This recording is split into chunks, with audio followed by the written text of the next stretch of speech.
വിഷയത്തെ അവതരിപ്പിച്ച് ഡോക്ടർ സാലിം ഫൈസി കൊളത്തൂർ അവറുകൾ സംസാരിക്കുന്നു.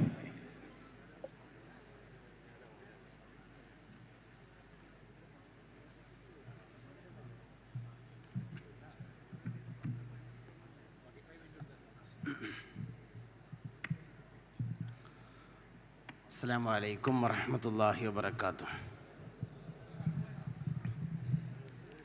ബിസ്മില്ലാഹി വബില്ലാഹി വഅലല്ലാഹി ഫല്യതവക്കലിൽ മുഅ്മിനൂൻ. അല്ലാഹുമ്മ ജഅൽ കൈദഹും ഫീ നുഹൂരിഹിം വക്ഫിനാ ശുറൂറഹും.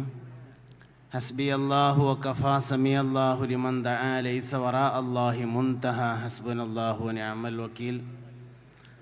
اللهم صل وسلم وبارك على حبيبك سيدنا محمد وآله وصحبه أجمعين والحمد لله رب العالمين. أما بعد.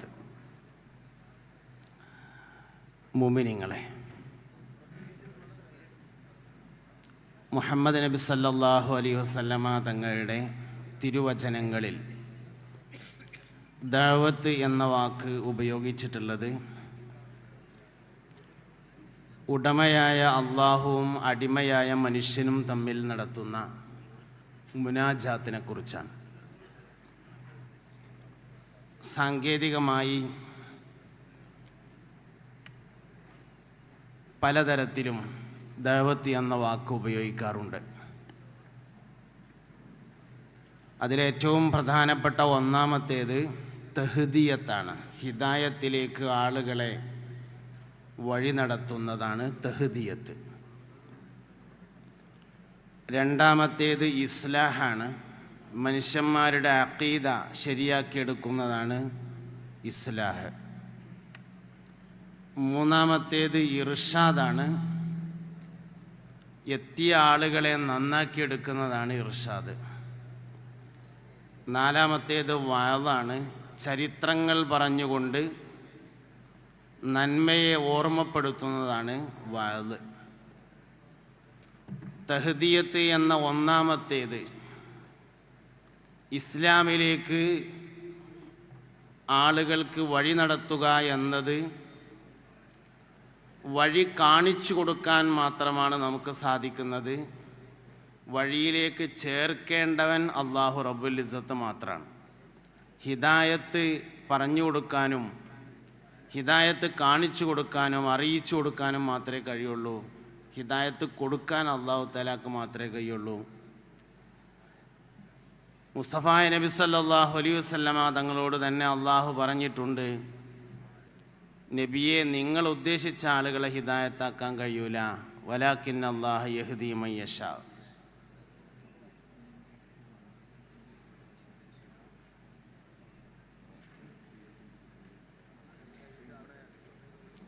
മെയിൻ റോഡിൻ്റെ സൈഡിൽ ബൈക്ക് ഉൾപ്പെടെയുള്ള വാഹനങ്ങൾ പ്രവർത്തകരാരൊക്കെയോ പാർക്ക് ചെയ്തിട്ടുണ്ട്. പോലീസ് ചാർജ് ചെയ്തുകൊണ്ടിരിക്കുകയുണ്ട്. അതുകൊണ്ട് എടുത്ത് മാറ്റിയില്ലെങ്കിൽ പോക്കറ്റിൽ നിന്ന് പൈസ പോകും. അതുകൊണ്ട് മെയിൻ റോഡിൻ്റെ സൈഡിൽ ബൈക്കാണ് പ്രധാനമായിട്ടുള്ളത്. അല്ലാത്ത വാഹനങ്ങളും പാർക്ക് ചെയ്തിട്ടുണ്ടെങ്കിൽ അവിടെ നിന്ന് എടുത്ത് പാർക്കിങ്ങിന് വേണ്ടി നിശ്ചയിച്ച സ്ഥലത്തേക്ക് മാറ്റി പാർക്ക് ചെയ്യണം എന്നറിയിക്കുകയാണ്. മുഅ്മിനീങ്ങളെ, ഹിദായത്ത് നൽകാൻ അല്ലാഹു തആലാക്ക് മാത്രമേ കഴിയുള്ളൂ. നമ്മൾ നിസ്കാരത്തിൽ ഇഹ്ദിനസ് സിറാത്തൽ മുസ്തഖീം എന്ന് ദുആ ചെയ്യും. ഹിദായത്തിലേക്ക് ഞങ്ങളെ നീ ചേർക്കണമേ എന്നാണ് അതിൻ്റെ ഉദ്ദേശാർത്ഥം. ഹിദായത്താക്കണേന്ന് പറഞ്ഞാൽ പോലും അതിൻ്റെ ഉദ്ദേശം ഹിദായത്തിലേക്ക് ചേർക്കണേ എന്നാണ്. ആക്കലും ചേർക്കലും രണ്ടാണ്. തലശ്ശേരിക്ക് ഇക്കൂടെ പോകുക എന്ന് ചോദിച്ചാൽ നാഷണൽ ഹൈവേക്ക് നേരെ വിട്ടാൽ മതി എന്ന് പറഞ്ഞാൽ അതൊരു ഹിദായത്ത് ആക്കലാണ്. ഹിദായത്ത് ചേർക്കൽ പറഞ്ഞാൽ തലശ്ശേരിക്ക് ഇക്കൂടെ പോകാമെന്ന് ചോദിച്ചപ്പോൾ വണ്ടിയുടെ മുമ്പിൽ കയറി ഇരുന്നിട്ട് വിട്ടുവിടുക പറഞ്ഞു. അങ്ങനെ തലശ്ശേരി എത്തിയപ്പോൾ പറഞ്ഞു, ഇതന്നെയാണ് തലശ്ശേരി, ഇറങ്ങിക്കോ എന്ന് പറഞ്ഞാൽ അതിനാണ് ഹിദായത്തിലേക്ക് ചേർക്കുക എന്ന് പറഞ്ഞത്. ഇഹ്ദിനസ് സിറാത്തൽ മുസ്തഖീമിൻ്റെ ഇഹ്ദിനൻ്റെ അർത്ഥം ശരിക്ക് ഹിദായത്തിലേക്ക് ചേർക്കണേ എന്നാണ്. അത് മൗത്തോടുകൂടെ തീരുമാനമാവുള്ളൂ എന്നുള്ളതാണ് അതിൻ്റെ പ്രത്യേകത. ജീവിതം കൊണ്ട് തീരുമാനമാവില്ല.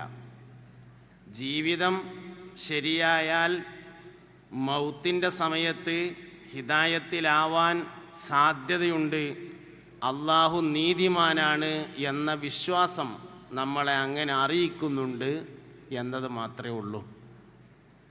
അപ്പോൾ ഇതാണ് ഒന്നാമത്തെ കാര്യം. രണ്ടാമത്തേത് ഇസ്ലാഹാണ്. ഇസ്ലാഹ് എന്ന് പറഞ്ഞാൽ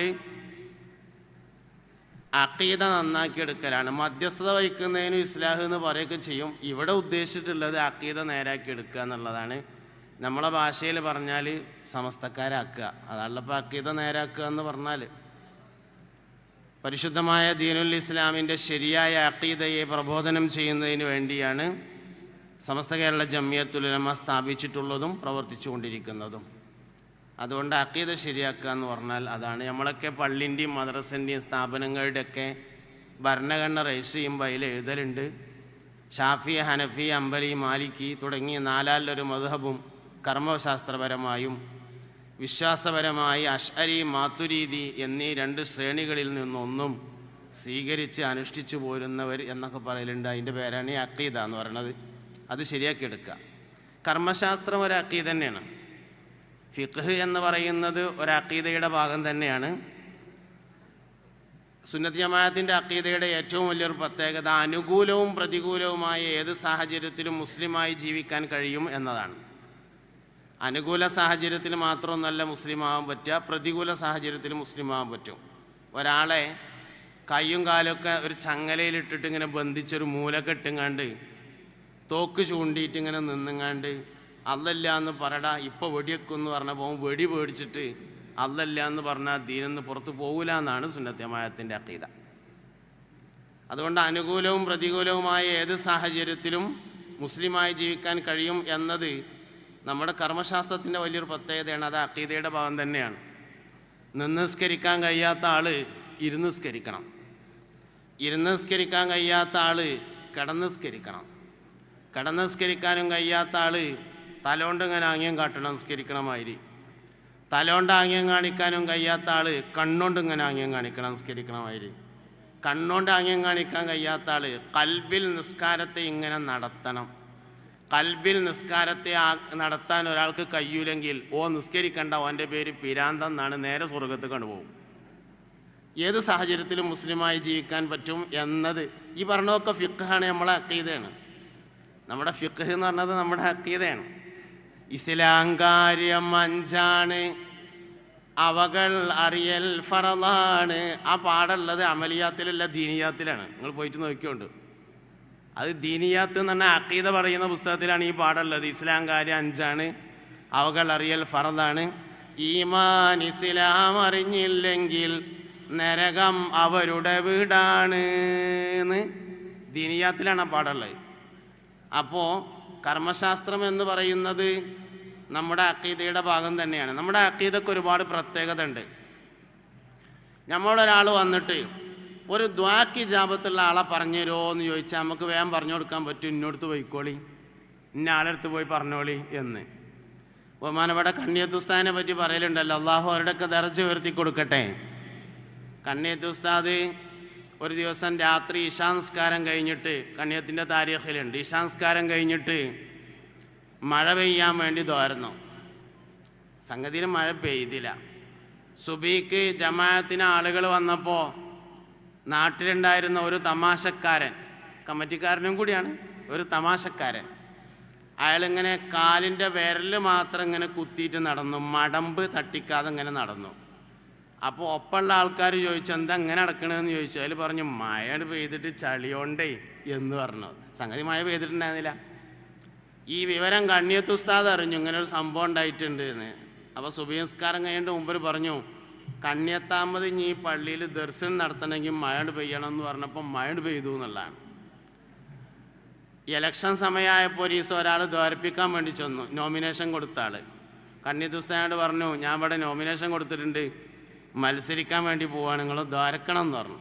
അതിൽ ഉസ്താദ് തോരുന്നു, പഠിച്ചോനെ ഈ ചങ്ങായിനെ ജയിപ്പിക്കണേന്ന് തോന്നുന്നു. കുറച്ച് കഴിഞ്ഞപ്പോൾ അവൻ്റെ എതിർ സ്ഥാനാർത്ഥി വന്നിട്ട് പറഞ്ഞു, ഞാനിവിടെ നോമിനേഷൻ കൊടുത്തിട്ടുണ്ട്, നിങ്ങൾ ദ്വാരക്കണം എന്നാണ് പറഞ്ഞു. അത് വേറൊരാൾ വന്ന് ദ്വാരപ്പിച്ച് പോയി പറഞ്ഞു. എന്താ വെച്ചാൽ രണ്ടാമത് ദ്വാരക്കാൻ പറ്റില്ല, കാരണം ആദ്യത്തേന് ഇജാബത്ത് ഉറപ്പാണ്. നമുക്ക് എത്രയും ദ്വാരക്കാം, കാരണം എന്താ വെച്ചാൽ ഇജാബത്ത് ഉറപ്പൊന്നുമില്ലല്ലോ. കണ്ണിയത്ത് ഉസ്താദ് അങ്ങനെ ആയിരുന്നില്ല എന്നല്ല. അതെന്തിനാ ഞാൻ പറഞ്ഞു വെച്ചാൽ, ഒരു ദ്വാക്ക് ജാപത്തുള്ള ആളെ പറഞ്ഞു തരുമോ എന്ന് പറഞ്ഞാൽ നമുക്ക് ഇഷ്ടംപോലെ ആൾക്കാരെ ചൂണ്ടിക്കാണിക്കാണ്ട് ജീവിച്ചിരിക്കുന്ന ആൾക്കാരെ മദ്ഹിയിൽ ശരിയല്ലാത്തതുകൊണ്ട് വ്യക്തമായിട്ട് പറയണില്ല എന്നേ ഉള്ളൂ. സംഗതി നമുക്ക് ഇഷ്ടംപോലെ ആൾക്കാരെ പറഞ്ഞു കൊടുക്കാണ്ട്. സുന്നികൾക്ക് മാത്രമുള്ളൊരു പ്രത്യേകതയാണത്. അതുകൊണ്ട് ഇസ്ലാഹ് എന്ന് പറഞ്ഞാൽ സുന്നത്ത് ജമാഅത്തിൻ്റെ അഖീദയിലേക്ക് ആളുകളെ കൊണ്ടുവരിക എന്നുള്ളതാണ്. അതെങ്ങനെ കൊണ്ടുവരാം എന്ന ചോദ്യത്തിൻ്റെ ഉത്തരം നമ്മൾ എന്തുകൊണ്ടാണോ സമസ്തക്കാരായത് അതുകൊണ്ട് തന്നെയാണ് പുതിയ തലമുറയും സമസ്തയാവുള്ളൂ. നമ്മൾ എന്തുകൊണ്ടായിട്ടുള്ളതെന്ന് നമ്മൾ ഇതുവരെ ആലോചിച്ചിട്ടുണ്ടാവില്ല. മുൻഗാമികളായ സമസ്തയുടെ മൺമറഞ്ഞുപോയ ആളുകളുടെ മനാക്കിബുകൾ കേട്ടതാണ് നമ്മൾ സമസ്തക്കാരായതിൻ്റെ കാരണം. പുതിയ തലമുറയും സമസ്തയിലേക്ക് വരണമെങ്കിൽ അതേ മാർഗം തന്നെ സ്വീകരിക്കേണ്ടതുണ്ട്. ഇതാണ് ഇസ്ലാഹ് എന്ന് പറയുന്നത്. മൂന്നാമത്തേത് ഇർഷാദാണ്. അതിലേക്ക് വരുന്നതിന് മുമ്പ് നാലാമത്തെ വയലിനെ പറ്റി പറയാം. വയല് എന്ന് പറഞ്ഞാൽ ഉപദേശങ്ങൾ കൊടുക്കുക എന്നുള്ളതാണ്. ഉപദേശങ്ങൾ കൊടുക്കുന്നതിനും അതിൽ രണ്ട് പ്രധാനപ്പെട്ട കാര്യങ്ങളാണ്. ഒന്ന് തർഗീബ്, മറ്റൊന്ന് തർഹീബ്. തർഗീബ് എന്ന് പറഞ്ഞാൽ പൂതിയൊപ്പിക്കുക, തർഹീബ് എന്ന് പറഞ്ഞാൽ പേടിപ്പിക്കുക. വയലിലുള്ള രണ്ട് പ്രധാനപ്പെട്ട സാധനങ്ങളാണത്. ഒന്ന് തർഗീബും മറ്റൊന്ന് തർഹീബും. പൂതിയൊപ്പിക്കുക, തർഗീബാക്കുക എന്ന് പറഞ്ഞാൽ ബഹുമാനപ്പെട്ട സയ്യിദത്തുന ആയിഷത്തു സിദ്ദീഖ റളിയല്ലാഹു അൻഹയിൽ നിന്ന് ഉദ്ധരിക്കുന്ന വളരെ പ്രധാനപ്പെട്ട ഒരു ഹദീസിൽ കാണാം, റജബ് മാസത്തിൽ ഒരാൾ നോമ്പനുഷ്ഠിച്ചാൽ തീർച്ചയായും സ്വർഗത്തിലെ റജബ് എന്ന ഒരു തടാകമുണ്ട്. റജബ് മാസത്തിൽ ഒരു നോമ്പ് നോൽക്കുന്ന ആൾക്ക് ആ തടാകത്തിൽ നിന്ന് അല്ലാഹു തആല കുടിപ്പിക്കുന്നതാണെന്ന് മുസ്തഫായ നബി സല്ലല്ലാഹു അലൈഹി വസല്ലമ തങ്ങൾ പറഞ്ഞിരിക്കുന്നു. ഇതിൻ്റെ പേരാണ് തർഗീബ് പറയുന്നത്. അത് പറഞ്ഞു കാണിച്ചെന്നാൽ വിശദീകരിക്കണേക്കാൾ എളുപ്പമുണ്ടല്ലോ എന്നുള്ള നിലയിൽ അങ്ങനെ ചെയ്തതാണ്. തർഹീബ് എന്ന് പറഞ്ഞാൽ പേടിപ്പിക്കുക. പേടിപ്പിക്കുക എന്താ പേടിപ്പിക്കുക പറഞ്ഞാൽ പലിശയിൽ നിന്ന് അമ്മയെ വ്യഭിചരിക്കുന്നതിന് തുല്യമാകുന്നു. വ്യഭിചാരത്തിൻ്റെ ശിക്ഷയാണെങ്കിൽ കഠിന കഠോരവുമാണ്. വ്യഭിചാരി അന്ത്യനാളിൽ വരുമ്പോൾ ഗുഹ്യത്തിലൂടെ ഒരു ചലം ഒലിച്ചു കൊണ്ടിരിക്കുമെന്നും ആ ചലത്തിൻ്റെ ദുർഗന്ധം കിലോമീറ്ററുകളോളം ദൂരത്തേക്കുണ്ടാകുമെന്നും വ്യഭിചാരിയുടെ തൊട്ടടുത്ത് നരകത്തിൽ കിടക്കുന്ന ആൾ പോലും അവനെ ആക്ഷേപിച്ചു കൊണ്ടിരിക്കുന്നതാണ് എന്നുമാണ് മുഅ്മിനീങ്ങളെ മുഹമ്മദ് നബി സല്ലല്ലാഹു അലൈഹി വസല്ലമ പഠിപ്പിച്ചിരിക്കുന്നു. ഇതാണ് തർഹീബ് എന്ന് പറഞ്ഞ സാധനം. ഇത് രണ്ടുമാണ് വയതിലുള്ളത്. പിന്നെ മൂന്നാമത്തെ ഒരു സംഗതി വയതിലുള്ളത് താരീഖുകൾ പറഞ്ഞുകൊണ്ട് ആളുകളെ നന്മയിലേക്ക് അടുപ്പിക്കുക എന്നതാണ്. താരീഖ് പറയുന്നതിന് 3 ഗുണങ്ങളുണ്ട്. ഒന്നാമത്തെ ഗുണം അതുപോലെ ആവാൻ വേണ്ടി പരിശ്രമിക്കലാണ്. എല്ലാ സമയത്തും നടന്നോണമെന്നില്ല. ചിലപ്പം നടക്കും, ചിലപ്പം നടക്കാതിരിക്കും. രണ്ടാമത്തെ ഒരു ഗുണമുള്ളത് നീയത്തുറക്കാൻ താരീഖ് പറ്റും എന്നുള്ളതാണ്. ഒരു അമല് കൽബിൽ ഉറക്കാൻ താരീഖ് പറ്റും. വെള്ളിയാഴ്ച നമ്മളൊക്കെ നാട്ടിൽ പോത്തിനറക്കലുണ്ട്. വെള്ളിയാഴ്ചത്തെ അറവിന് വേണ്ടത് നല്ലൊരു മൂരിക്കുട്ടി വേണം, അല്ലെങ്കിൽ ഒരു പോത്തും കുട്ടി വേണം. പിന്നെ നല്ല മൂർച്ചുള്ള ഒരു കത്തി വേണം. പിന്നെ അറക്കാൻ പറ്റുന്ന ഒരു മൊല്ലാക്കും വേണം. ഇങ്ങനെ 3 സാധനമാണ് അറക്കാൻ വേണ്ടത്. വലിയൊരുനാൾക്ക് നമ്മളവിടെ പോത്തിനെയും മൂരിനെയൊക്കെ ഇറക്കും. അതിനും വേണ്ടത് ഈ 3 സാധനമാണ്. ഒരു മൂരിക്കുട്ടിയും വേണം, മൂർച്ചുള്ള ഒരു കത്തിയും വേണം, അറക്കാൻ പറ്റുന്ന ഒരു മൊല്ലാക്കും വേണം. വെള്ളിയാഴ്ചത്തെ അറവും ഉളുഹിയ്യത്തിൻ്റെ അറവും തമ്മിൽ വേർതിരിയുന്നത് ഉളുഹിയ്യത്തിൻ്റെ അറവിന് പിന്നിൽ ഒരു താരീഖുണ്ട് എന്നതാണ്. അത് സയ്യിദുന ഇബ്രാഹിം നബി അലൈഹിസ്സലാം തൻ്റെ മകനായ ഇസ്മായിൽ അലൈഹിസ്സലാമിനെ അറുക്കാൻ കൊണ്ടുപോയ താരീഖാണ്. പക്ഷേ ചില താരീഖ് ഉപദ്രവമായിട്ട് വരലുണ്ട്. എല്ലാതും ഉപകാരമൊന്നുമല്ല, ചില താരീഖ് ഉപദ്രവമാവും. ഞാനിപ്പോൾ ഇങ്ങനെ ഇബ്രാഹിം നബി അലൈഹി ഇസ്ലാം ഇസ്മായിൽ നബിനെ അറക്കാൻ കൊണ്ടുപോയ കഥ ഇങ്ങനെ പറയുകയാണെന്ന് വിചാരിക്കുക. ഞാൻ അങ്ങനെ നൊലോളിച്ച് പറഞ്ഞു. അങ്ങനെ മഹാനായ സയ്യിദുന ഇബ്രാഹിം നബി അലൈഹി ഇസ്ലാം ഇസ്മായിൽ അലൈഹി ഇസ്ലാമിനെ എനിക്കത് അങ്ങനെ പറയാൻ കഴിയൂല. അറക്കാൻ കൊണ്ടുപോയിട്ട് പാറക്കല്ലിൻ്റെ അടുത്തെത്തിയിട്ട് ഇങ്ങനെ കിടത്തിയിട്ട് എന്നൊക്കെ പറയുമ്പോൾ സ്വാഭാവികമായിട്ടും നിങ്ങൾക്ക് തോന്നും അത് ജിബിരിയിൽ സ്വർഗത്തുനിന്ന് ആടിനെ കൊടുന്ന കേസല്ലേ.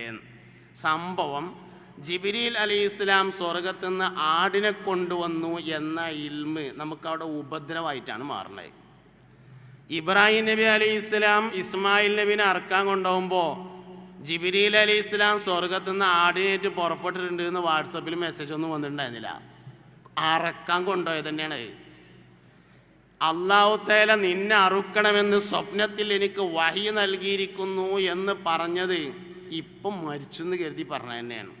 വാപ്പ നിങ്ങളോട് എന്താണ് കൽപ്പന അത് നിങ്ങൾ ചെയ്തോളൂ, ഞാൻ ക്ഷമിച്ചോളാം എന്ന് പറഞ്ഞത് ആടിനെപ്പോൾ കൊണ്ടുവരുന്ന് കരുതി പറഞ്ഞതല്ല, ജീവൻ പോകുന്ന കരുതി പറഞ്ഞത് തന്നെയാണ്. ഇങ്ങനെ ചില വിവരങ്ങളും ചില താരീഖുകളൊക്കെ ഉപദ്രവം ആവലുണ്ട്. പക്ഷേ ഭൂരിഭാഗം താരീഖുകളും ഉപകാരം തന്നെയാണ്. അപ്പം നിയ്യത്തുറക്കാൻ താരീഖ് പറ്റും. താരീഖിൻ്റെ മൂന്നാമത്തെ ഒരു ഗുണമുണ്ട്, അതാണ് ഏറ്റവും പ്രധാനപ്പെട്ടത്. നമ്മളെവിടേക്കും എത്തിയിട്ടില്ല എന്ന് മനസ്സിലാവാൻ താരീഖ് പറ്റും. താരീഖ് അതിന് ശരിക്കും അതിനുള്ളതാണ്. നമ്മൾ 2 റക്അത്ത് തഹജ്ജുദ് സ്കരിക്കുമ്പോഴേക്ക്, ഒരു 2 റക്അത്ത് ദുഹ സ്കരിക്കുമ്പോഴേക്ക്, 1 റക്അത്ത് വിത്ർ സ്കരിക്കുമ്പോഴേക്ക് വലിയ സംഭവമാണ് എന്ന് നമുക്ക് തോന്നുക. ചില ആൾക്കാരൊക്കെ പറയലുണ്ട് തഹജ്ജുദിൻ്റെ പോരിശം അങ്ങനെ പറയും. സുഫിയാനു സൗരി റളിയല്ലാഹു അൻഹു ഉറങ്ങണതിൻ്റെ മുന്നേ എല്ലാ ദിവസവും രാത്രി 300 റക്അത്ത് സുന്നത്ത് സ്കരിക്കലുണ്ടായിരുന്നു എന്ന് പറയുമ്പോൾ നമ്മളെ 2 റക്അത്ത് തഹജ്ജുദ് ഒടുക്കും എത്തുന്നില്ല എന്ന് മനസ്സിലാവും. സാലിം ഫൈസി വലിയ വേദന, മൂപ്പരിങ്ങനെ നടന്ന് പറയുന്നല്ലേ, എന്തോ ഒരു വേദന ഇങ്ങനെ ആലോചിച്ചിരിക്കുമ്പോഴാണ് മുഹിയുദ്ദീൻ മാല അങ്ങനെ പാടിയത്. 40 ഇറ്റാണ്ടോളം വയത് പറഞ്ഞോവർ, നന്നായി 90 കൊല്ലം ഇരുന്നോവർ.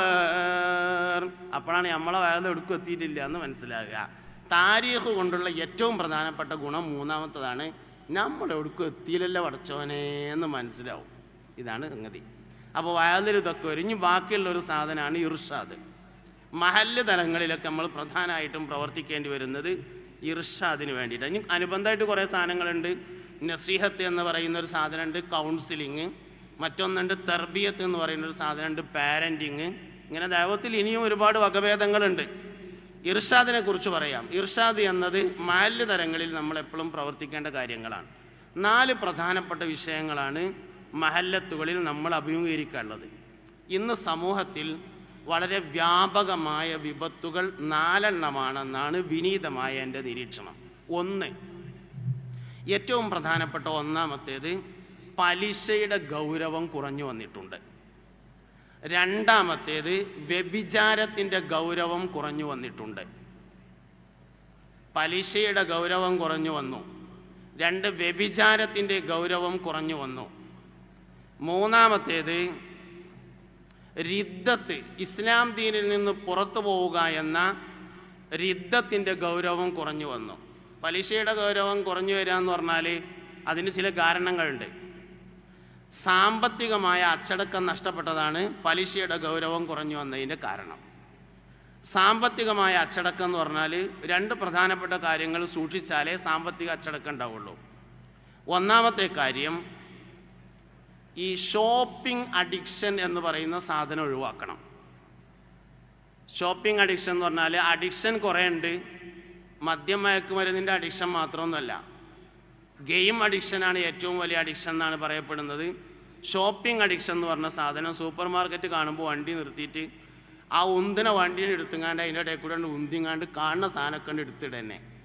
ഇതിൻ്റെ പേരാണ് ഷോപ്പിംഗ് അഡിക്ഷൻ. അവസാനം കൗണ്ടറിൽ എത്തിയേക്കുമ്പോൾ ബില്ല് കൊടുക്കാൻ കയ്യിൽ കാശില്ലായിട്ട് കാർഡ് എടുത്ത് കൊടുക്കണതിൻ്റെ പേരാണ് ഷോപ്പിംഗ് അഡിക്ഷൻ എന്ന് പറയുന്നത്. സാധനം വാങ്ങണം, നല്ലത് വാങ്ങണം, ക്വാളിറ്റി ഉള്ളത് വാങ്ങണം, ഒക്കെ വേണം. പക്ഷെ ആവശ്യമുള്ളതല്ല വാങ്ങണ്ടേ, കാണുന്നതല്ലല്ലോ വാങ്ങണ്ടേ. നമ്മൾ ആവശ്യമുള്ളതല്ല വാങ്ങൽ, കാണുന്നതൊക്കെ അങ്ങനെ വാങ്ങുക എന്നുള്ളതാണ് നമ്മുടെ നിലപാട്. അത് മാറ്റിയിട്ട് ആവശ്യമുള്ളത് വാങ്ങുന്നതിലേക്ക്, അത് കുറച്ച് വില കൂടിയാലും കുഴപ്പമില്ല. ഒരു 100 റുപ്യൻ്റെ ബനിയൻ വാങ്ങാൻ വേണ്ടിയിട്ട് 10 പീടി കയറേണ്ട ആവശ്യമൊന്നുമില്ല. അല്ല, അങ്ങനെയും ചെയ്യുന്നവരുണ്ട്. അതൊരു കടയിൽ കയറി അവിടെ 4 ഐറ്റം ഉണ്ടാവും, അതിൽ ഏറ്റവും നല്ല നോക്കിയിട്ട് എടുക്കുക, അങ്ങനെയൊക്കെ ചെയ്താൽ മതി. ആവശ്യമുള്ളതൊക്കെ ചെയ്യാം. പക്ഷേ ഇന്ന് നമ്മൾ കടയിൽ നിന്ന് വാങ്ങുന്നത് അധികവും ആവശ്യമുള്ളതല്ല, കാണുന്നതൊക്കെ വാങ്ങുക എന്നുള്ളതാണ്. കണ്ടപ്പോൾ എന്താ ആവശ്യമില്ലാത്ത? കണ്ടപ്പോൾ ആവശ്യമില്ലാത്ത ഒന്നുമില്ലല്ലോ, എല്ലാ സാധനവും ആവശ്യമുണ്ടാവും. അപ്പോൾ അതുകൊണ്ട് കാണുന്നതൊക്കെ വാങ്ങുക എന്നുള്ള നിലപാട് ഒഴിവാക്കിയിട്ട് ഇതാണ് ഒന്നാമത് ചെയ്യേണ്ടത്.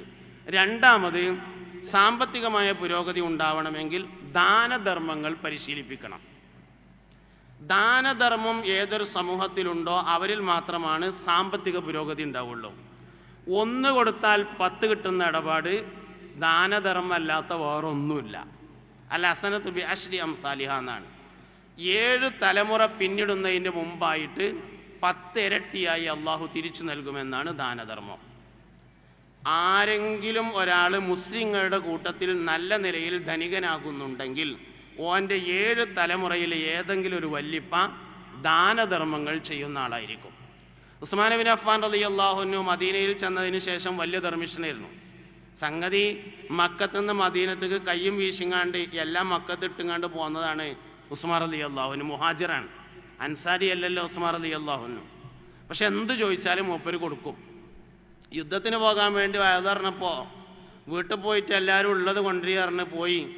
ഉസ്മാൻ റളിയല്ലാഹു അൻഹുവിൻ്റെ വീട്ടിൽ 14,000 ദിർഹംസ് ഉണ്ടായിരുന്നു അന്നിട്ടോ. 1400 കൊല്ലം മുമ്പ്. ഇന്ന് തന്നെ പെരയിലാർക്കാ 14,000 ദിർഹംസ് ഉണ്ടാകുക നോക്കണം. എന്നിട്ട് അതിന് 7,000 ദിർഹംസ് കൊണ്ടുവന്നിട്ട് മുസ്തഫ നബി സല്ലല്ലാഹു അലൈഹി വസല്ലമയുടെ കയ്യിൽ വെച്ചു കൊടുത്തു.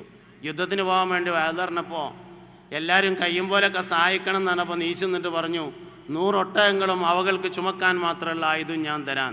വയല് പിന്നെയും പറഞ്ഞു, രണ്ടാമോ നീച്ചിട്ട് പറഞ്ഞു, 100 ഒട്ടകവും അവകൾക്ക് ചുമക്കാൻ മാത്രമുള്ള ആയുധം ഞാൻ തരാൻ. മക്കത്തുനിന്ന് മദീനത്തേക്ക് കയ്യും വീശിക്കാണ്ട് പോയ ആളാണ് സയ്യിദുന ഉസ്മാൻ ബിൻ അഫ്ഫാൻ റളിയല്ലാഹു അൻഹു മുഹാജിറ. എന്തേ കൊടുക്കാണ്ടതിൻ്റെ കാരണം? മൂപ്പര വാപ്പ ധർമ്മിഷ്ഠനായിരുന്നു എന്നുള്ളതാണ് കാരണം. ഉസ്മാൻ റളിയല്ലാഹു അൻഹുവിൻ്റെ അഫ്ഫാൻ എന്ന വാപ്പ വലിയ ധർമ്മിഷ്ഠനായിരുന്നു എന്നതാണ്. ബഹുമാനപ്പെട്ട ഖിദർ നബി അലൈഹി ഇസ്ലാമും ബഹുമാനപ്പെട്ട മൂസ നബി അലൈഹി ഇസ്ലാമും നടന്നു പോകുമ്പോൾ 3 സംഭവങ്ങളിലുണ്ടായതിൽ ഏറ്റവും പ്രധാനപ്പെട്ട ഒരു സംഭവമായിരുന്നു മതിൽ നന്നാക്കി കൊടുത്തത്. മതിൽ നേരാക്കി കൊടുത്തപ്പോൾ പറഞ്ഞു, ആ മതിലിൻ്റെ ചോട്ടിൽ അങ്ങാടിയിൽ താമസിക്കുന്ന കുട്ടികളെ സമ്പത്തുണ്ട്, അതിന് സംരക്ഷണം ഏർപ്പെടുത്തിയതാണ് എന്ന് പറഞ്ഞു. അവിടെ അതിൻ്റെ തഫ്സീർ കാണും, വക്കാന അബൂഹുമാ സ്വാലിഹ, ഓലെ വാപ്പ ഒരു നല്ല മനുഷ്യനായിരുന്നു എന്ന് പറഞ്ഞുകൊടുത്ത് കാണാം. ഈ വാപ്പ എന്ന് പറഞ്ഞത് ഈ കുട്ടികളെ നേരെ വാപ്പാനെ പറ്റിയിട്ടല്ല, 7ാമത്തെ വല്ലിപ്പാനെ പറ്റിയിട്ടാണ് പറഞ്ഞിട്ടുള്ളത്. അദ്ദേഹം ഒരു ധർമ്മിഷ്ഠനായിരുന്നു എന്ന് കാണാം. സമ്പത്തിൻ്റെ പരിപാലനം, സമ്പത്തിൻ്റെ വളർച്ച, ദാനധർമ്മങ്ങളാണ്. അത് നാട്ടിലുണ്ടാവണം, അത് കുടുംബത്തിലുണ്ടാവണം, അത് പെരയിലുണ്ടാവണം. അതുകൊണ്ട് എല്ലാ വെള്ളിയാഴ്ചയും പിരിവാണെന്നാണ് എൻ്റെ അഭിപ്രായം. ഇടയ്ക്കൊരു വെള്ളിയാഴ്ച ഒഴിവായാലും മിക്കവാറും വെള്ളിയാഴ്ചകളിലൊക്കെ ഏതെങ്കിലും സാധുക്കൾക്കുള്ള പിരിവുണ്ടായിരിക്കണം. എന്നാൽ ആ പ്രദേശത്ത് സാമ്പത്തികമായ ഭദ്രത ഉണ്ടാവും, സാമ്പത്തികമായ ഉയർച്ച ഉണ്ടാവും. അപ്പോൾ പലിശ വന്നതിൻ്റെ പ്രധാനപ്പെട്ട ഒരു കാരണം അതാണ്. പിന്നുള്ളത് വ്യഭിചാരം വ്യാപകമായി കൊണ്ടിരിക്കുന്നു എന്നതാണ്. വ്യഭിചാരം വ്യാപകമായതിൻ്റെ കാരണം ഇന്ന് അതിൻ്റെ ഒരു ഗൗരവം ഇങ്ങനെ കുറഞ്ഞു വരുന്നു. ഈ സഹവാസത്തിലെ സൂക്ഷ്മത കുറവ് അല്ലെങ്കിൽ ഹിജാബിൻ്റെ സൂക്ഷ്മത കുറവാണ് അതിൻ്റെ കാരണം എന്ന് പറയാം. ഹിജാബ് എന്ന് പറയുമ്പോൾ ഇന്ന് ഒരുപാട് തെറ്റിദ്ധരിക്കപ്പെട്ട ഒരു വാക്കായി മാറിയിട്ടുണ്ട്. ഹിജാബ് കുറേ എണ്ണുണ്ട്. കണ്ണിൻ്റെ ഹിജാബുണ്ട്, അത് ആണിനും പെണ്ണിനും ഒരേമാതിരി തന്നെയാണ്. ഹിജാബിൽ ആകെ വ്യത്യാസമുള്ളത് ഒരു ഹിജാബ് മാത്രമേ ഉള്ളൂ. കണ്ണിൻ്റെ ഹിജാബുണ്ട്. പുരുഷൻ സ്ത്രീയെ നോക്കാൻ പാടില്ല, സ്ത്രീ പുരുഷനെ ഇങ്ങോട്ടും നോക്കാൻ പാടില്ല. പിന്നെ അതിന് വേറൊരു തലം കൂടിയുണ്ട്. നോട്ടമുണ്ട്, നോക്കലുണ്ട്, കാണിക്കലുണ്ട്. പുരുഷനെ സംബന്ധിച്ച് നോക്കാൻ ഇഷ്ടമാണെങ്കിൽ സ്ത്രീയെ സംബന്ധിച്ച് കാണിക്കാനാണ് ഇഷ്ടം ഉണ്ടാവുക. ആണുങ്ങൾക്ക് നോക്കാനാണ് ഇഷ്ടം, പെണ്ണുങ്ങൾക്ക് കാണിക്കാനാണ് ഇഷ്ടം. ആണുങ്ങൾ നോട്ടം കിട്ടണില്ലെങ്കിൽ തിരിഞ്ഞു നോക്കും, പെണ്ണുങ്ങൾ നോട്ടം കിട്ടണില്ലെങ്കിൽ പർദ്ദയാണെങ്കിലും ഒന്ന് ഷെയ്പ്പാക്കിയിട്ടൊക്കെ ഒന്ന് ലെവലാക്കും. അങ്ങനെയാണ് ഉണ്ടാവുക. ഇത് രണ്ടും നോട്ടത്തിൻ്റെ പരിധിയിൽ വരുന്നതാണ്. അതുകൊണ്ട് നോട്ടത്തിൻ്റെ ഹിജാബ് എന്നത് ആണിനും പെണ്ണിനും ഒരേമാതിരിയാണ്. പിന്നൊന്നുള്ളത് സംസാരത്തിൻ്റെ ഹിജാബാണ്. അതും ആണിനും പെണ്ണിനും ഒരേമാതിരി തന്നെയാണ്. നോക്കലും കാണലും രണ്ടാണ്, വ്യത്യാസമുണ്ട്. നോക്കണതിന് കുഴപ്പമാണ്, കാണുന്നതിന് കുഴപ്പമില്ല. തിങ്കളാഴ്ച ഓഫീസിൽ പോകാൻ വേണ്ടി 10 മണിക്ക് KSRTC ബസ്സിൽ കയറിയപ്പോൾ കണ്ടു, ഒരു കുഴപ്പമില്ല. ചൊവ്വാഴ്ച ഓഫീസിൽ പോകാൻ വേണ്ടി KSRTC ബസ് കയറിയപ്പോൾ പിന്നെയും കണ്ടു, ഒരു കുഴപ്പമില്ല. ബുധനാഴ്ച ഓഫീസിൽ പോകാൻ വേണ്ടി KSRTC ബസ് കയറിയപ്പോൾ പിന്നെയും കണ്ടു, ഒരു കുഴപ്പമില്ല. വ്യാഴാഴ്ച കാണാൻ വേണ്ടി KSRTC കയറി, അത് വേറെ സാധനമാണ്. അപ്പോൾ വേറെ സാധനമായി മാറി എന്നുള്ളതാണ്. അപ്പോൾ ഈ കാണുക എന്നുള്ളതും നോക്കുക എന്നുള്ളതും രണ്ടാണ്. കാണുന്നതല്ല പ്രശ്നം, നോക്കലാണ് പ്രശ്നം. അത് ആണിനും പെണ്ണിനും ഒരേമാതിരി തന്നെയാണ്. പിന്നൊന്നുള്ളത് സഹവാസത്തിൻ്റെ ഹിജാബാണ്. ആണിനും പെണ്ണിനും ഒരേമാതിരിയാണ്. ഒരാണും ഒരു പെണ്ണും ആരുമില്ലാത്ത സ്ഥലത്ത് തനിച്ചാകരുത് എന്ന് പറഞ്ഞുകൊടുത്ത് ആണിൻ്റെ ഹിജാബ് ഒരേമാതിരിയാണ്, പെണ്ണിൻ്റെതും ഒരേമാതിരിയാണ്. പിന്നെ ഇനി ഒരു ഹിജാബ് ഉള്ളത് ശരീരത്തിൻ്റെ ഹിജാബാണ്. അത് ആണിൻ്റെ ഹിജാബും പെണ്ണിൻ്റെ ഹിജാബും തമ്മിൽ വ്യത്യാസമുണ്ട്. അതിൻ്റെ കാരണം ആണിൻ്റെ ശരീരവും പെണ്ണിൻ്റെ ശരീരവും ഒരേ മാതിരി അല്ലാത്ത തന്നെയാണ്. ഇനി ഇതൊന്നും നടന്നില്ലെങ്കിൽ ഒരു ഹിജാബ് ഉണ്ട്, അതിന് കൽബിൻ്റെ ഹിജാബ് എന്നാണ് പറയുക. അതും ആണും പെണ്ണിനും ഒരേ മാതിരിയാണ്. ഇതൊന്നും നടക്കാത്തൊരു സമയത്ത് കൽബ് കൊണ്ടുള്ളൊരു ഹിജാബ് ഉണ്ട്. അത് പുരുഷനെ സംബന്ധിച്ചും സ്ത്രീയെ സംബന്ധിച്ചും ഒരേ മാതിരിയാണ്. അതുകൊണ്ട് ഈ ഹിജാബ് പാലിക്കാത്തതാണ് വ്യഭിചാരം വ്യാപകമായതിൻ്റെ ഏറ്റവും പ്രധാനപ്പെട്ട കാരണം എന്നത് നമ്മൾ മനസ്സിലാക്കേണ്ടതുണ്ട്. അതിലൂടെ ഒരുപാട് വിപത്തുകൾ വരാനുണ്ട്, കുടുംബ പ്രശ്നങ്ങൾ, അങ്ങനെയുള്ള ഒരുപാട് കാര്യങ്ങൾ വരാനുണ്ട്. മനുഷ്യൻ്റെ കുടുംബജീവിതത്തിൻ്റെ ഏറ്റവും പ്രധാനപ്പെട്ട വിജയം എന്ന് പറഞ്ഞത് ലൈംഗികതയുടെ വിജയമാണ്. ലൈംഗികത വിജയമില്ലാതെ പോകും നേത്ര വ്യഭിചാരിക്ക് എന്നാണ്. കണ്ണുകൊണ്ട് വ്യഭിചരിക്കുന്ന ആൾക്ക് ലൈംഗിക ജീവിതം സംതൃപ്തമല്ലാതെയായി മാറും. അപ്പോൾ അത് കുടുംബജീവിതത്തിൻ്റെ പ്രശ്നമായി മാറും. അങ്ങനെ നിരവധി പ്രശ്നങ്ങൾ അതുമൂലം വരാനുണ്ട്. അതുകൊണ്ട് നിയന്ത്രിക്കേണ്ടതാണ് എന്നതാണ് പറയാനുള്ളൊരു കാര്യം. ഇന്ന് പ്രണയം വളരെ വ്യാപകമായി കൊണ്ടിരിക്കുന്നു. അടിസ്ഥാനപരമായി ഇസ്ലാം ദീൻ പ്രണയത്തിനെതിരൊന്നുമല്ല.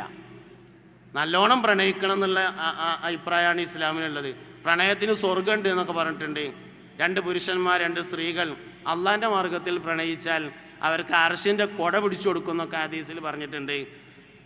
പ്രണയിച്ചിട്ട് ഒരാൾ ഒരു ഉരുള ചോറെടുത്തിട്ട് ഇങ്ങനെ വായയിൽ വെച്ചു കൊടുത്താൽ അതിന് അള്ളാഹു തആല കൂലി നൽകുമെന്ന് പറഞ്ഞിട്ടുണ്ട്. പക്ഷെ ഒരു വ്യത്യാസമുള്ളത് കല്യാണത്തിൻ്റെ ശേഷമാണെന്ന് മാത്രം. നമ്മളിപ്പോൾ അവിടെ നിന്ന് വ്യത്യാസം വന്നത് എവിടെ വെച്ചാൽ, കല്യാണത്തിന് മുമ്പ് 2 ആൾക്കാർ തമ്മിൽ പ്രണയിച്ച് പിന്നെ ഓൻ്റെ മോന്തൊക്കെ ഒന്നാൻ കൊടുത്തു. എന്നാൽ മൂപ്പർ ഇങ്ങനെ ഇരുന്നിട്ട് ഇങ്ങനെ കവിത എഴുതും. വേലിപ്പാടർപ്പിയിലെ മൈലാഞ്ചി കാട്ടിൽ നീ ആരാരുമില്ലാതാനിച്ചിരുന്ന് വേണ്ടാത്ത ഓരോരോ വേലകൾ കാണിച്ച് എൻ്റെ മനസ്സിൽ കടന്നു വന്ന്. ഇനി കല്യാണം കഴിഞ്ഞിട്ട് ആടി കിട്ടിയാൽ മഹല്ലമറ്റി ഉടനെ കത്തെഴുതും. സംഗതി രണ്ടും എഴുത്ത് തന്നെയാണ്, വ്യത്യാസം ഉണ്ടെന്നുണ്ട്. ഇസ്ലാം ദീൻ പ്രണയത്തിന് അനുകൂലമാണ്, പക്ഷെ കല്യാണത്തിന് ശേഷമാണ്, അതിൻ്റെ മുന്നല്ല എന്ന് മാത്രം. ഇതാണ് വ്യത്യാസം. അപ്പോൾ ഒന്നിങ്ങനെ വളരെ വ്യാപകമായിക്കൊണ്ടിരിക്കുകയാണ്. ഒരുപാട് കാരണങ്ങൾ അതുമായി ബന്ധപ്പെട്ട് മനസ്സിലാക്കണം. ഏത് പ്രശ്നങ്ങൾ പഠിക്കുമ്പോഴും 3 കാര്യങ്ങൾ പഠിക്കണം. 1, എന്താണ് പ്രണയം? 2, എന്തിനാണ് പ്രണയം? 3, അതിൽ നിന്ന് ഒഴിഞ്ഞു നിൽക്കാൻ എന്താണ് ചെയ്യേണ്ടത്? എന്താണ് പ്രണയം? പ്രണയം എന്താണെന്ന് ചോദിച്ചു കഴിഞ്ഞാൽ പെട്ടെന്ന് മറുപടി ഒന്നും കിട്ടാത്തൊരു സാധനമാണ്. അതിങ്ങനെ നേടുമോ നഷ്ടപ്പെടുമോ എന്നതിൻ്റെ ഇടയിൽ മിക്സ് ചെയ്ത് വരുന്നൊരു ഫീലിങ്ങിനാണ് പ്രണയം എന്ന് പറയുന്നത്. കിട്ടോ പോകുമോ കിട്ടിയേക്കാറല്ലേ, അല്ല പോയാലോ, ഇങ്ങനെ അതിൻ്റെ ഇടയിൽ ഇങ്ങനെ വരുന്നൊരു സാധനം, അതിൻ്റെ പേരാണ് ശരിക്കും ഈ പ്രണയം എന്ന് പറയുന്നത്. രണ്ടാമത്തത് എന്തിനാണ് പ്രണയിക്കുന്നത് എന്നാണ്. എന്തിനാണ് പ്രണയിക്കണതെന്ന് മനസ്സിലാവണമെങ്കിൽ പെട്ടെന്ന് സമ്മതിക്കൂല. പക്ഷെ പ്രണയിക്കുന്നത് ശരീരത്തിന് വേണ്ടിയാണ്. ശരീരത്തിന് വേണ്ടിയാണ് പ്രണയിക്കുന്നത്. ഒരു പുരുഷൻ ഒരു പെൺകുട്ടിയെ കാണുന്നു, സംസാരിക്കുന്നു, അവളുടെ ശരീരമാണ് അവനെ ആകർഷിക്കുന്നത്. പെട്ടെന്ന് പറഞ്ഞാൽ മനസ്സിലാവില്ല. പക്ഷേ ഏതൊരു പെണ്ണാണെങ്കിലും ഒറ്റയടിക്ക് ശരീരം കൊടുക്കൂല. അപ്പോൾ ശരീരം കൊടുക്കാൻ ആവശ്യമായ കാര്യങ്ങൾ ചെയ്യുന്നു. അപ്പോൾ മാനസികമായി അടുക്കാൻ വേണ്ടി ശ്രമിക്കുന്നു. ശരീരം കിട്ടാനാണ് പ്രണയിക്കുന്നത്. ഇത് വളരെ ആഴത്തിൽ പഠിച്ചാൽ മനസ്സിലാവും. ശരീരം കിട്ടുന്നത് വരെ അത് ഉയരത്തിലേക്ക് പോവുകയും ശരീരം കിട്ടിയാൽ താഴ്ചയിലേക്ക് പോവുകയും ചെയ്യും. അപ്പോൾ രണ്ടാമത് എന്തിനാണ് പ്രണയിക്കുന്നത്. മൂന്നാമത് പ്രണയത്തിൽ നിന്ന് ഒഴിഞ്ഞു നിൽക്കാൻ എന്താണ് വേണ്ടതെന്നാണ്.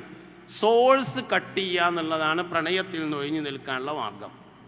ഏതാണ് പ്രണയത്തിലേക്കായിട്ടുള്ള സോഴ്സ്, അതിനെ നിർബന്ധമായും കട്ട് ചെയ്യണം. ആണിനും അങ്ങനെ തന്നെയാണ്, പെണ്ണിനും അങ്ങനെ തന്നെയാണ്. എൻ്റെ മനസ്സും എൻ്റെ ശരീരവും മറ്റൊരാൾക്ക് ഞാൻ അങ്ങനെ വിട്ടുകൊടുക്കൂല എന്ന ഒരു ആത്മധൈര്യവും ഒരു തീരുമാനവും എല്ലാവർക്കും ഉണ്ടായിരിക്കണം. സംഗതി SKSF അങ്ങനത്തേലൊന്നും പെടൂല. എന്നാലും നമ്മൾ പറയണമല്ലോ, സംഗതി പറയുമ്പോൾ മുഴുവൻ പറയണമല്ലോ എന്നുള്ള നിലയിൽ പറയാണ്. അമൃതോത്തരം കഷായത്തിന് തന്നെ പനി ബാധിച്ചാൽ പിന്നെ പനി ഉണ്ടാകുമ്പോൾ വേറെ എന്താ കൊടുക്കുക എന്നൊരു പ്രശ്നമുണ്ട്. അപ്പോൾ അതുകൊണ്ട് സംഗതി നമ്മളതിലൊക്കെ വളരെ ഉഷാറുള്ള ആൾക്കാരാണ്. എന്നാലും എൻ്റെ മനസ്സ് ഞാൻ അങ്ങനെ ആർക്കും കൊടുക്കൂല എന്നൊരു തീരുമാനം, പ്രത്യേകിച്ച് ഭൗതിക കലാലയങ്ങളിൽ പഠിക്കുന്നവർ. ഇപ്പോൾ ഭൗതിക കലാലയം എന്നൊന്നും പറയാനില്ല, എല്ലാ കലാലയങ്ങളിലും പഠിക്കുന്ന ആൾക്കാർ ആ വിഷയത്തിലൊക്കെ ഒരു സൂക്ഷ്മത പാലിക്കണം എന്ന് സാന്ദ്രമായി പറയുന്നു. കുടുംബജീവിതം തുമ്പില്ലാതാവും. മാ നബത്ത ഫിൽ ഹറാമി ഫഹുവ ഔലാ ബിന്നാർ എന്ന് മുസ്തഫായ നബി സല്ലല്ലാഹു അലൈഹി വസല്ലമ തങ്ങൾ പറഞ്ഞിട്ടുണ്ട്, ഹറാമിൽ തുടങ്ങിയത് നരകവുമായാണ് കൂടുതൽ ബന്ധപ്പെടുക. മാ നബത്ത ഫിൽ ഹറാമി, ഹറാമിൽ ഉണ്ടായിത്തീരുന്നത് ഫഹുവ ഔലാ ബിന്നാർ, അത് നരകവുമായിട്ടാണ് കൂടുതൽ ബന്ധപ്പെടുക എന്ന് ഹബീബുനാ സല്ലല്ലാഹു അലൈഹി വസല്ലമ തങ്ങൾ പറഞ്ഞിട്ടുണ്ട്. അതിങ്ങനെ പോയി പിന്നെ അവസാനം അങ്ങോട്ടാണ് എത്തുക. അതുകൊണ്ട് വേണ്ടാത്തതിന് നിൽക്കേണ്ട, ഒഴിവാകൽ വളരെ അത്യാവശ്യമാണ് എന്നതാണ് സാന്ദർഭികമായിട്ട് പറയാനുള്ളൊരു കാര്യം. പിന്നുള്ളത് ലഹരിയുടെ ഉപയോഗമാണ്. പിന്നെ ഇന്ന് വ്യാപകമായി കൊണ്ടിരിക്കുന്ന ഒരു കാര്യം ലഹരിയുടെ ഉപയോഗം എന്ന് പറഞ്ഞാൽ, മൂന്നാമത്തെ കാര്യം, ലഹരിയുടെ ഉപയോഗം വ്യാപകമാവും എന്ന് പറഞ്ഞാൽ നമ്മൾ വിലപിച്ചിട്ട് കാര്യമൊന്നുമില്ല. അതിൽ ഈ പറഞ്ഞതുപോലെ 3 കാര്യങ്ങൾ അതിൽ മനസ്സിലാക്കണം.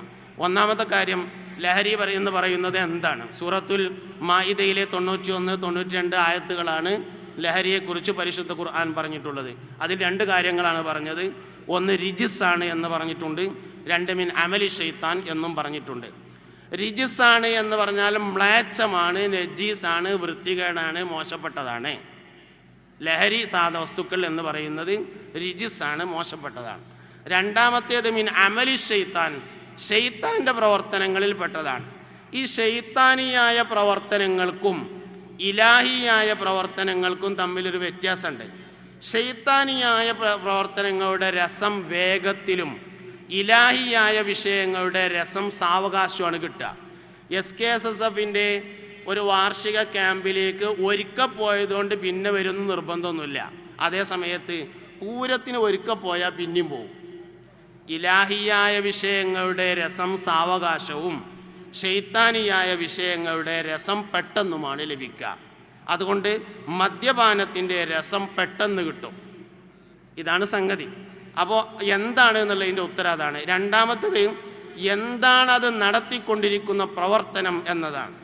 മാഇദയുടെ 92-ാമത്തെ ആയത്തിൽ അത് നടത്തിക്കൊണ്ടിരിക്കുന്ന പ്രവർത്തനത്തെക്കുറിച്ച് പറഞ്ഞുകൊടുത്ത് അദാവത്ത് ബഗ്ള 2 കാര്യങ്ങളാണ് പറഞ്ഞിട്ടുള്ളത്. ശത്രുതയാണ് പ്രധാനമായും ഉണ്ടാക്കി തീർക്കുന്നത് എന്നതാണ് പറഞ്ഞിട്ടുള്ളത്. മൂന്നാമത്തേത്, ലഹരിയിൽ നിന്ന് ഒഴിഞ്ഞു നിൽക്കാൻ എന്താണ് ചെയ്യേണ്ടത്? അവിടെ 2 കാര്യങ്ങൾ, ദുന്യവിയും ഉഖ്റവിയുമായി. രണ്ടാമത്തേത് സ്വന്തമായും സാമൂഹികവുമായി. ലഹരി കൊണ്ട് ശരിക്കും ലഹരിയെക്കുറിച്ച് സമൂഹത്തിൽ നല്ല ബോധവൽക്കരണം നടത്തണം. അതിൻ്റെ ദുന്യവിയായ ദോഷവും പറഞ്ഞു കൊടുക്കണം, ഉഖ്റവിയായ ദോഷവും പറഞ്ഞു കൊടുക്കണം. ദുന്യവിയായ ദോഷം എന്ന് പറഞ്ഞാൽ മദ്യം, മയക്കുമരുന്ന്, പുകയില തുടങ്ങിയ വസ്തുക്കൾ ഉപയോഗിച്ചാൽ ക്യാൻസർ ഉണ്ടാവാനുള്ള സാധ്യത 80%, അല്ലാത്തതിന് 20%. വീഡിയോ വലിക്കുന്ന ആൾക്കാർ ചോദിക്കും, എന്താ വലിക്കാത്തവർക്ക് ക്യാൻസർ ഇല്ലെന്ന് ചോദിക്കും. 20% ഉണ്ട്, സംഭവമുണ്ട്.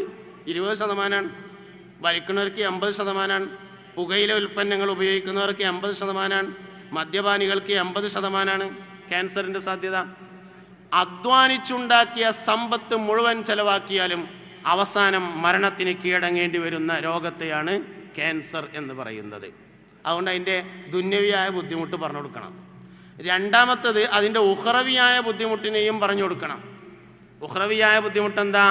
മുസ്തഫായ നബി സല്ലല്ലാഹു അലൈഹി വസല്ലമ തങ്ങൾ പറഞ്ഞിട്ടുണ്ട്, ഒരാൾ മദ്യപിച്ചു, അങ്ങനെ അവൻ മരണപ്പെട്ടാൽ മാത്ത കാഫിറ, അവൻ കാഫിറായിട്ടാണ് മരിക്കുന്നത്. ഒരാൾ മദ്യപിച്ചു, അവന് ലഹരി ഉണ്ടായാൽ 40 ദിവസത്തെ അവൻ്റെ നിസ്കാരം സ്വീകരിക്കപ്പെടുകയില്ല എന്ന് ഹദീസിൽ വളരെ വ്യക്തമായി പറഞ്ഞിട്ടുണ്ട്. അപ്പോൾ ദുന്യവിയും ഉഖ്റവിയുമായ കാര്യങ്ങൾ പറഞ്ഞു കൊടുത്തുകൊണ്ടുള്ള ബോധവൽക്കരണമാണ് പ്രധാനമായും വേണ്ടത് എന്നത് നമ്മൾ മനസ്സിലാക്കുക. ഇസ്ലാഹിൻ്റെ മാർഗത്തിലേക്ക് വരുമ്പോൾ, ഇർഷാദിൻ്റെ മാർഗത്തിലേക്ക് വരുമ്പോഴൊക്കെ പ്രധാനമായും ചിന്തിക്കേണ്ട ഒരു കാര്യമുണ്ട്. 4-ാമത്തേതിലേക്ക് വരാം. ഇന്ന് സമൂഹത്തിൽ 4-ാമതായി റിദ്ദത്തിൻ്റെ ഗൗരവം നഷ്ടപ്പെട്ടുകൊണ്ടിരിക്കുന്നു. ലിബറലിസം, യുക്തിവാദം, സർവമത സത്യവാദം തുടങ്ങി പല സാധനങ്ങളും നാട്ടിൽ വളരെ വ്യാപകമായി കൊണ്ടിരിക്കുകയാണ്. ഒക്കെ ലിബറലിസത്തിലാണെങ്കിലും യുക്തിവാദത്തിലാണെങ്കിലും സർവമത സത്യവാദത്തിലാണെങ്കിലും എല്ലാറ്റിലും പെട്ടുകൊണ്ടിരിക്കുന്നത് വിദ്യാഭ്യാസമുള്ള ആൾക്കാരാണ്.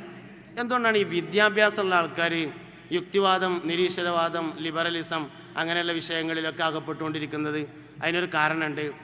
ഭൗതികമായ ബുദ്ധിപരമായ വളർച്ചയുടെ കൂടെ ആത്മീയമായ വളർച്ച ഉണ്ടായിരിക്കണം. വേഗം മനസ്സിലാകുന്ന രൂപത്തിൽ പറയാം.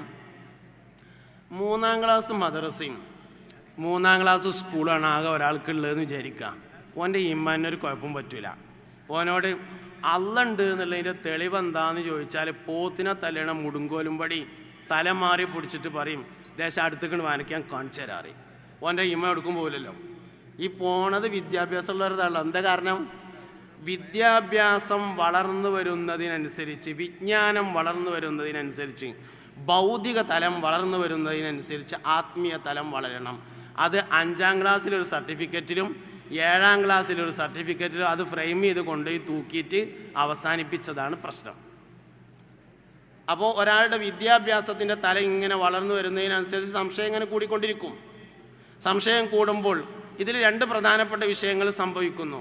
ഒന്നാമത്തെ ഒരു വിഷയം, എൻ്റെ ഉസ്താദ് എന്നൊരു കാഴ്ചപ്പാട് നഷ്ടപ്പെടുന്നുണ്ട് പുതിയ തലമുറക്ക്. എൻ്റെ ഉസ്താദ് എന്നൊരു സാധനം പലപ്പോഴും ഇല്ലാതായി പോകുന്നുണ്ട്.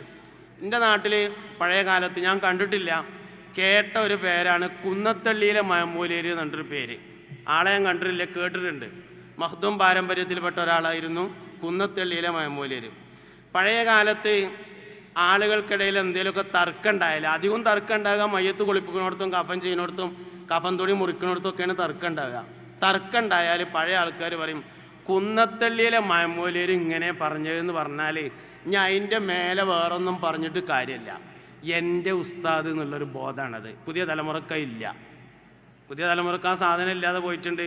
എന്താ കാരണം? ഒരു ഉസ്താദ് എന്നൊക്കെ ഉള്ളൊരു തോന്നലൊക്കെ വരുന്നതിൻ്റെ മുമ്പായിട്ട് 2 സർട്ടിഫിക്കറ്റ് ഫ്രെയിം ചെയ്ത് കിട്ടിയിട്ടുണ്ട്.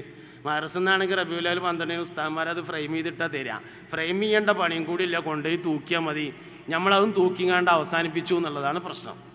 അതുകൊണ്ട് ഭൗതിക തലം വളരുന്നതിനനുസരിച്ച് ആത്മീയ തലം വളർന്നുകൊണ്ടിരിക്കണം. സാഹചര്യങ്ങൾ ഇഷ്ടം പോലെ ഉണ്ട്. പഠിക്കാൻ വഴിയില്ലായിട്ടല്ല, നമ്മൾ വേണ്ടാന്ന് വെച്ചതാണ്. ഗൂഗിൾ ചെയ്ത് നോക്കിയാൽ ഉത്തരം കിട്ടാത്ത എന്ത് ചോദ്യപ്പം എന്നുള്ളത്, എല്ലാ ചോദ്യങ്ങളുടെയും ഉത്തരം കിട്ടും. അതുകൊണ്ട് എൻ്റെ ഉസ്താദ് എന്നൊരു കാഴ്ചപ്പാടിനെ വളർത്തിക്കൊണ്ടുവരണം. സ്വദേശി ദർസുകൾ, നാട്ടിലുള്ള ദർസുകൾ, ഇതെല്ലാം അതിന് ഒരു പരിധിവരെ സഹായകമാവും. ഒരാൾ മരിക്കോളം ഓനൊരു വാപ്പയുണ്ടായിരിക്കണം, ഒരു ഉസ്താദ് ഉണ്ടായിരിക്കണം. വാപ്പ എന്ന ബോധം വാപ്പ മരിക്കണോടുകൂടെ പോകാൻ പാടില്ല എന്നാണ്. എന്നതുപോലെ ഉസ്താദ് എന്ന ബോധം മരിക്കോളം നിലനിൽക്കണം, എൻ്റെ ഉസ്താദ് എന്നൊരു ബോധം. രണ്ടാമത്, മുസ്തഫായ നബി സല്ലല്ലാഹു അലൈഹി വസല്ലമ തങ്ങളോടുള്ള അടുപ്പമാണ് ഈമാൻ്റെ അടിസ്ഥാനം.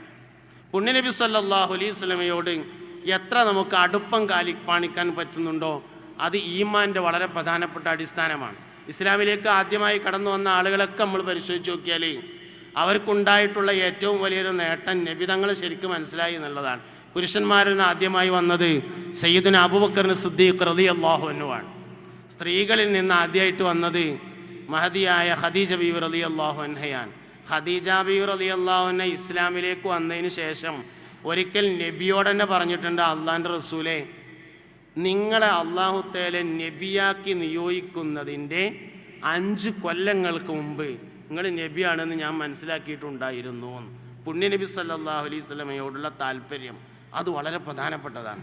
ഇത് ചിലപ്പോൾ നമുക്ക് നമ്മുടെ വാക്കുകളിലും നമ്മുടെ പ്രവർത്തനങ്ങളിലൊക്കെ നഷ്ടപ്പെട്ടു പോകുന്നുണ്ട് എന്ന് കാണാൻ വേണ്ടി പറ്റും. ഭക്ഷണമൊക്കെ കഴിച്ചിട്ട് നല്ല ആൾക്ക് ഇങ്ങനെ ഒരാൾ വിരലൊക്കെ ഇങ്ങനെ ഈമ്പി വൃത്തിയാക്കുകയാണ്. അപ്പോൾ കൂടെ ഉണ്ടായിരുന്ന ആൾ പറഞ്ഞു, ഇതൊരു മോശപ്പെട്ട കൾച്ചറാണ് എന്ന് പറയുമ്പോൾ നമ്മൾ അതിലേക്ക് മാറുകയാണ്. ഇതൊരു മോശപ്പെട്ട കൾച്ചറാണ് എന്ന് പറയുമ്പോൾ അത് ശരിയല്ലേ, ആൾക്കാരുടെ നിന്ന് വേണ്ടിയിരുന്നില്ല എന്ന് നമുക്ക് തോന്നിയാൽ പുണ്യനബി സല്ലല്ലാഹു അലൈഹി വസല്ലമ തങ്ങളുടെ വളരെ പ്രധാനപ്പെട്ട ഒരു ചര്യയെ മോശപ്പെട്ട കൾച്ചർ എന്ന് നമ്മൾ വിലയിരുത്തുന്നതിലേക്ക് എത്തിച്ചേരുന്നുണ്ട്. വാക്കുകളിലൊക്കെ നല്ലോണം സൂക്ഷിക്കാറുണ്ട്.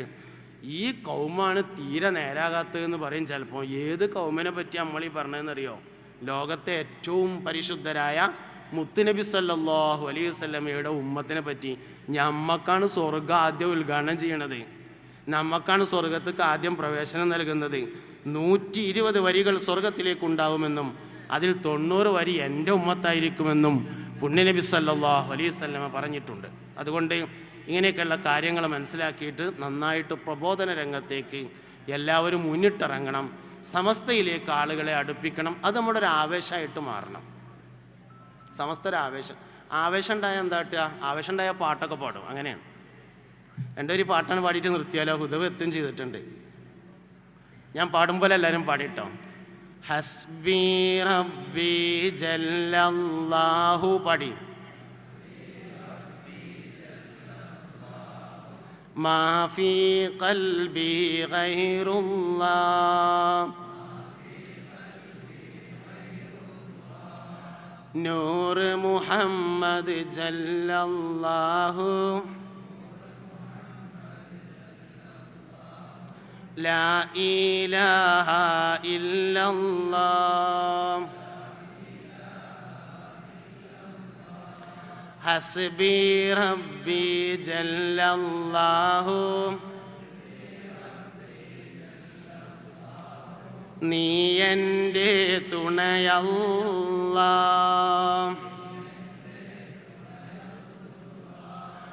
മാ ഫീ ഖൽബി ഗൈറുല്ലാഹി ജന്നത്തിൽ ചേർക്കല്ലാ മുല്ലക്കോയ തങ്ങൾ പാപ്പ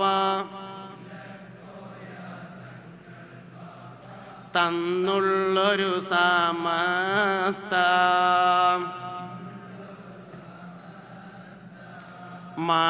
മാണിക്കക്കല്ലേ ഇന്നതിന് ഒരു 100-ാം വയസ്സ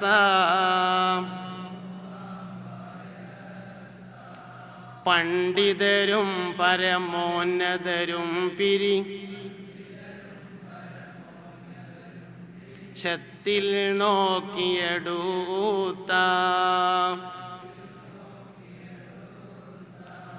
പാവന വഴിയിൽ കൂടിക്കോ നീ മുത്തേ ഇത് നിഅമത്താ